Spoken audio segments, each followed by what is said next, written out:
సర్వమంగళ మాంగళ్యే శివే సర్వార్థ సాధకే శరణ్యే త్రయంబకే దేవి నారాయణే నమోస్తుతే. జ్యోతిషాభిమానులకందరికీ నమస్కారం. 2026 జూన్ మాసంలో మాస ఫలితాలు. 2026 జూన్ మాసానికి గాను ధనుసు రాశి వారి యొక్క మాస ఫలితాలు. ఈ ధనుసు రాశి వారికి 5 గ్రహాలు అనుకూలంగా సంచరిస్తూ 60% శుభఫలితాలు అందిస్తున్నాయి. అలాగే ధనుసు రాశి వారికి 2026 జూన్ మాసంలో 3 గ్రహాలు ప్రతికూలంగా సంచరిస్తూ కొన్ని ఇబ్బందులు ఇచ్చే వాతావరణం ఉంది. ప్రధానంగా 2026 జూన్ మాసంలో ధనుసు రాశి వారికి భాగ్యాధిపతి అయినటువంటి సూర్య భగవానుడు ఈ జూన్ నెల 15 వరకు షష్టమంలో వృషభ రాశిలో సంచరించడం వల్ల గట్టి పోటీని ఎదుర్కొని విజయం సాధిస్తారు. ఇంటర్వ్యూల్లో కానీ పోటీ పరీక్షల్లో కానీ విజయం అందుకుంటారు. నూతన ఉద్యోగాలు కానీ ఉన్న ఉద్యోగుల పదోన్నతులు కానీ అందుకుంటారు. తండ్రి నుంచి ప్రభుత్వం నుంచి కూడా సహాయం అందుకుంటారు. ఇక పంచమ వ్యయాధిపతి అయినటువంటి కుజుడు ఈ నెల 20 తరువాత షష్టమంలో వృషభ రాశిలోకి ప్రవేశించడం వల్ల మీ ఆలోచనలు కలిసి వస్తుంది. వ్యాపార అభివృద్ధి బాగుంది. రియల్ ఎస్టేట్ రంగంలో లాభాలు అందుకుంటారు. వ్యవసాయ రంగంలో లాభాలు అందుకుంటారు. భూ వాహనాలు కొనుగోలు చేస్తారు. సప్తమ దశమాధిపతి అయినటువంటి బుధుడు ఈ నెలంతా కూడా సప్తమంలో మిథున రాశిలోను అష్టమంలో కర్కాటక రాశిలోను సంచరించడం వల్ల జన సంబంధాలు పెరుగుతాయి. వ్యాపార విస్తరణ జరుగుతుంది. ఆర్థికంగా బలపడతారు. బ్యాంకు లావాదేవీలు కూడా అనుకూలంగా ఉన్నాయి. షష్టమ లాభాధిపతి అయినటువంటి శుక్రుడు ఈ నెల 8 తర్వాత అష్టమంలోనికి కర్కాటక రాశిలోనికి రావడం వల్ల పోటీ ప్రపంచంలో స్త్రీజన సహకారంతో మంచి విజయం సాధిస్తారు. నూతన అవకాశాలు అందుకుంటారు. స్త్రీలతో కలిసి వృత్తి ఉద్యోగ వ్యాపార వ్యవసాయ రంగంలో లాభాలు అందుకుంటారు. కుటుంబ సౌఖ్యాన్ని కూడా అందుకుంటారు. తృతీయంలో కుంభరాశిలో రాహు సంచారం ఉంది. జన సహకారము విదేశీ వ్యవహారాలు అనుకూలంగా ఉన్నాయి.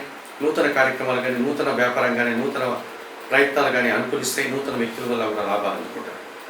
మరి 2026 జూన్ మాసానికి గాను ధనుసు రాశి వారికి సూర్యుడు కుజుడు బుధుడు శుక్రుడు రాహు అనుకూలంగా సంచరిస్తూ 60% శుభ్రతలు అందిస్తున్నాయి. ఇక 2026 జూన్ మాసానికి గాను గురువు శని కేతువు కూడా ప్రతికూలంగా సంచరిస్తూ చిన్న చిన్న ఆటంకాలని సమస్యల్ని ఇబ్బందిని ఇచ్చే వాతావరణం.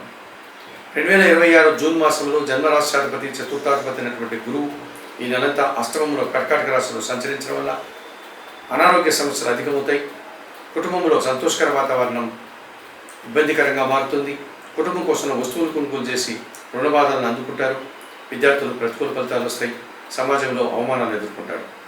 ద్వితీయ తృతీయాధిపతి అయినటువంటి శని ఈ నెలంతా చతుర్థంలో మీనరాశిలో సంచరించడం వల్ల అర్ధాష్టమ శని దోషం ఉంది.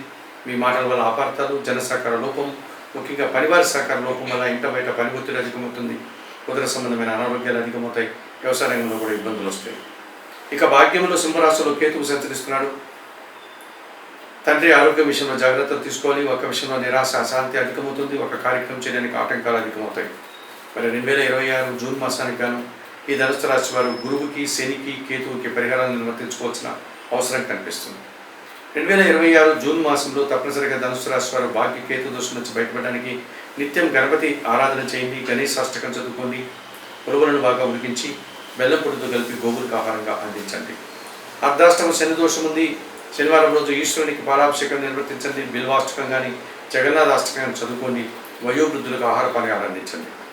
ఇక అష్టమ గురుదోషం ఉంది కనుక దక్షిణామూర్తి దర్శనం దక్షిణామూర్తి శ్లోక పారాయణం శనగలు కానీ పశువుల పండ్లను కానీ దక్షిణామూర్తి స్వామికి గురువు స్వాముల వారికి నైవేద్య సమర్పణ చేయడం వల్ల అలాగే 2026 జూన్ మాసంలో ఈ ధనుసు రాశి వారు ఉలవలు శనగలు దానం చేయడం వల్ల మరింతగా మంచి ఫలితాలను పొందగలుగుతారు.